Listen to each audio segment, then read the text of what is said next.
Today I want to talk about something that so many people deal with, and that is hair fall. If you are noticing more hair on your pillow, in your shower, or on your comb, I know how frustrating that can feel. It can affect confidence and it can make you worry about what is happening to your hair. So in this video I want to share some simple natural home remedies that may help support healthier hair and reduce hair fall over time. Before I begin, I want to say one important thing. Hair fall can happen for many reasons. It may be stress, poor diet, too much heat styling, harsh hair products, or even changes in hormones and health. So these remedies are not magic, but they can be helpful as part of a regular hair care routine. And if your hair fall is sudden, severe, or keeps getting worse, I would always suggest speaking with a doctor or a dermatologist.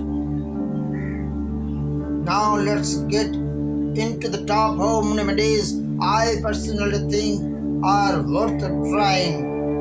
The first thing I would do is massage my scalp with warm coconut oil. This is one of the simplest remedies, but it can be very relaxing and nourishing. I like using a little warm oil, not too hot, just gently warmed. Then I massage it on into my scalp with my fingertips using slow circular motions. This helps me feel like I'm giving my scalp a little more care. And it may also help improve circulation. I usually leave it on for at least 30 minutes and sometimes I keep it on for a few hours before washing it out with a mild shampoo. If my scalp is oily easily, I would use this once or twice a week rather than every day. The key is to be gentle. I do not pull or rub harshly because that can do more harm than good. The second remedy I like is aloe vera gel. Aloe vera has a soothing feel and I find it especially useful when the scalp is dry, itchy or irritated. I would apply fresh aloe vera gel directly to the scalp and let it sit for about 20 to 30 minutes before rinsing it off. If I wanted, I could also mix it with a little oil for added moisture, but I would keep the mixture simple. Sometimes hair fall gets worse when the scalp is uncomfortable or flaky, so anything that helps calm the scalp may be useful.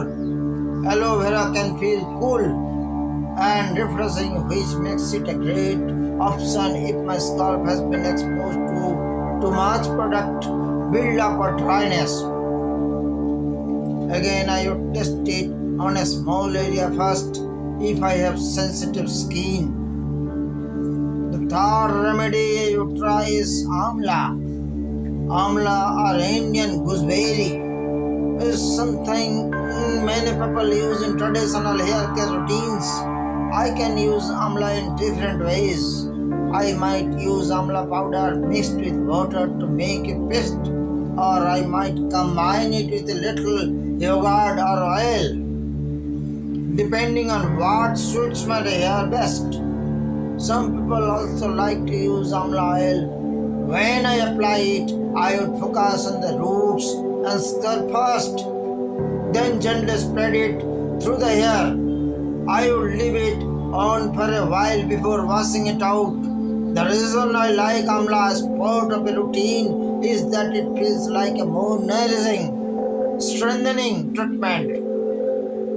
It is not about quick results. It is about giving my hair regular care and supporting it over time. The fourth thing I want to mention is henna. But I would use it carefully and in the right way. Some people use henna as a natural conditioning treatment because it can make hair feel stronger and look shinier. If I decide to use henna, I would make sure it is pure and safe for my hair type. I would mix it with water and other gentle ingredient and apply it evenly.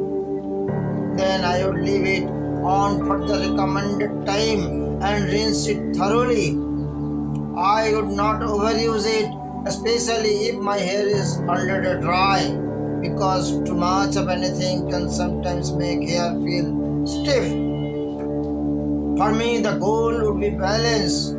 I would use henna occasionally as part of a larger routine, not as the only answer to hair fall.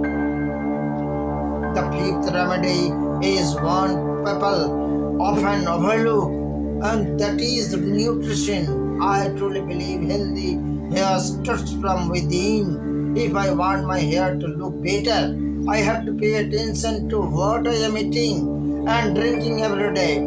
I would make sure I am drinking enough water because hydration matters more than people realize.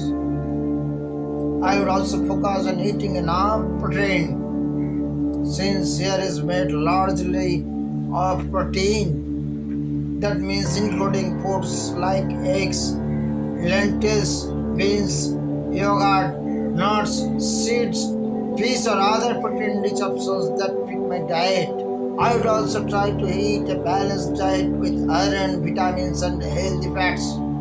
When my body is well nourished, my hair often has a better chance of staying strong and healthy.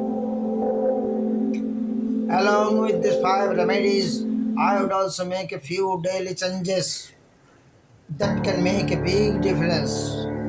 For example, I would try to avoid excessive heat styling because dryers, straighteners and curling tools can weaken hair if I use them too often. If I really need to style my hair with heat, I would keep the temperature lower and use a heat protectant.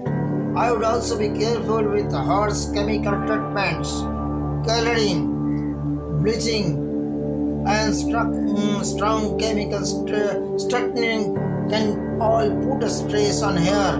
If I want my hair to stay healthier, I would give it some rest between treatments.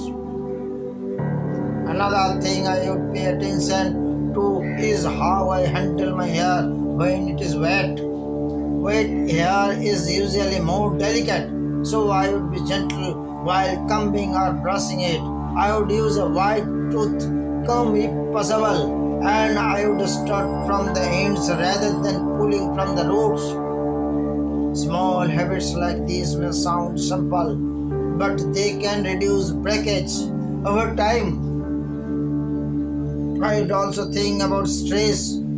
Stress doesn't just affect the mind, it can show up in the body too, including the hair. If I have been under a lot of pressure, I would try to build in some calm routines that might mean walking, stretching, breathing, exercises, better sleep, or just talking a few quiet minutes, taking a prayer for myself each day. I know it sounds basic, but reducing stress can support overall health, and that includes hair health as well. If I were making a simple hair care routine for myself, it would look something like this. I would massage my scalp with coconut oil once or twice a week. I would use aloe vera when my scalp is irritated. I would add amla as a strengthening treatment now and then. I would use henna carefully and not too often. And every day I would focus on water, protein and a balanced diet. On top of that, I would reduce heat, avoid harsh chemicals and be gentle with my hair. I also want to say that consistency matters. With natural remedies, I would not expect overnight changes. I would give my routine time. I would watch how my hair and scalp respond, and if something makes my scalp itchy, dry, or uncomfortable, I would stop using it. Everyone's hair is different, so what works well for me may need a little adjustment for someone else. If hair fall is becoming a serious concern, I would not ignore it. Sometimes it can be linked to iron deficiency, thyroid issues, hormonal changes, or other health concerns. In those cases, home remedies alone may not be enough. Getting the right advice can save a lot of time and worry also.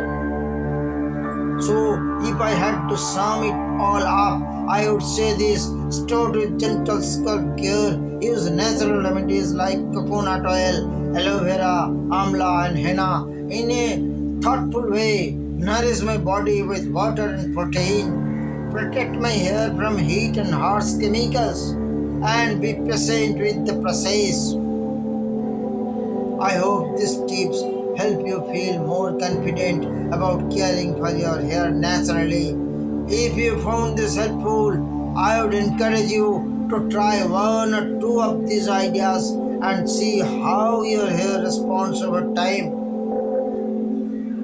Take care of your scalp, take care of your body, and your hair will have a better chance to thrive. Thank you.